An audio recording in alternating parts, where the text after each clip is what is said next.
Hey everybody, welcome back. And in this module, we're covering Chapter 21 in Agnew and Brezina, Major Steps in the Juvenile Court Process.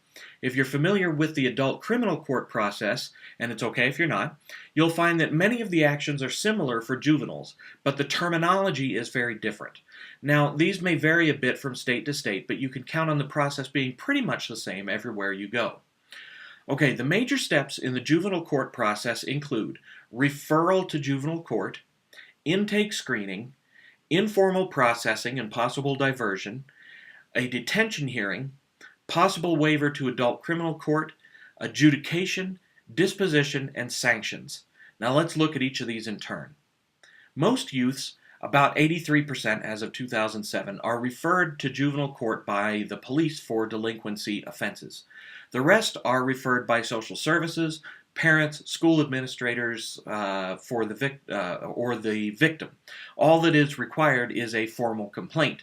An intake screening is then conducted by an intake officer, usually a probation officer, who will conduct interviews with the offender, the victim, the offender's parents, and so on, and decide what to do with the case. Either it will be dismissed, handled informally, or it will be formally processed by the juvenile court. Okay, informal processing. Oftentimes, juveniles will receive probation, counseling, etc. as an alternative to formal processing. This usually involves curfews, proof of school attendance, meeting with a probation officer on a regular basis, and often rules like not being allowed to socialize with certain friends or groups. If the juvenile breaks these probationary rules, there may be a warning or not, and then they will be referred for formal processing. One interesting type of informal processing is diversion programs. These consist of teen courts or peer courts. In most, the juvenile has already admitted to the offense and has opted for this peer court. The court hears the facts of the case, decides appropriate punishment, and so on, while an adult court officer or probation officer oversees the process. Okay, if the juvenile is not informally processed, the case goes on to court. The court holds a detention hearing to determine if the juvenile should be held in a detention facility until the court date.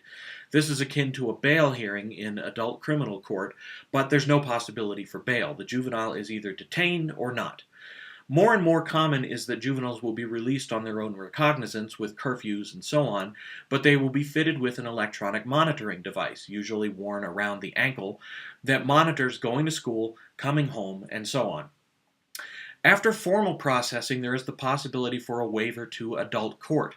This varies widely from state to state and is usually based on the severity of the crime, the victimization involved, the age of the juvenile, and the juvenile's delinquency history.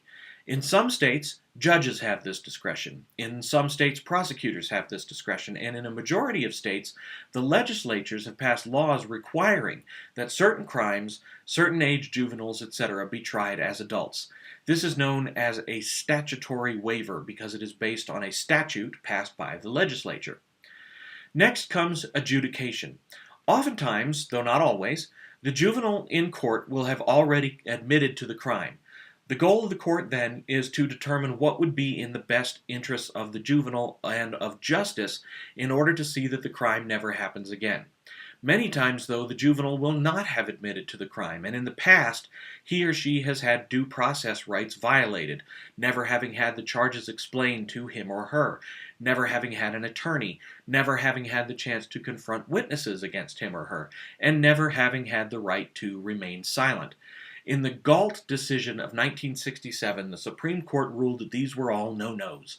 Now, juveniles have right of due process. Okay, if a juvenile court judge determines that there is proof beyond a reasonable doubt that the juvenile committed the offense, then the juvenile is adjudicated delinquent.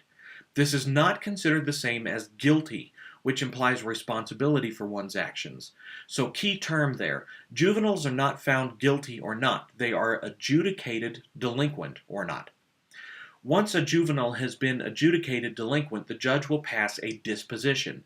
This is like a sentence in adult criminal court, but again, is a term designed to lessen the perceived guilt of the juvenile. Probation officers and/or social workers will complete a risk assessment and a needs assessment. In other words, what is the risk that this juvenile will reoffend? And what does this juvenile need to keep him or her from committing another offense. Lastly, we have sanctions. The disposition will include some type of sanction, that is, punishment. Some examples of sanctions include formal probation, intermediate sanctions such as restitution, intensive supervision, often with electronic monitoring, day treatment centers with therapy and education, and so on. Then there are home placements such as group home or halfway house, training schools, juvenile halls, and so on.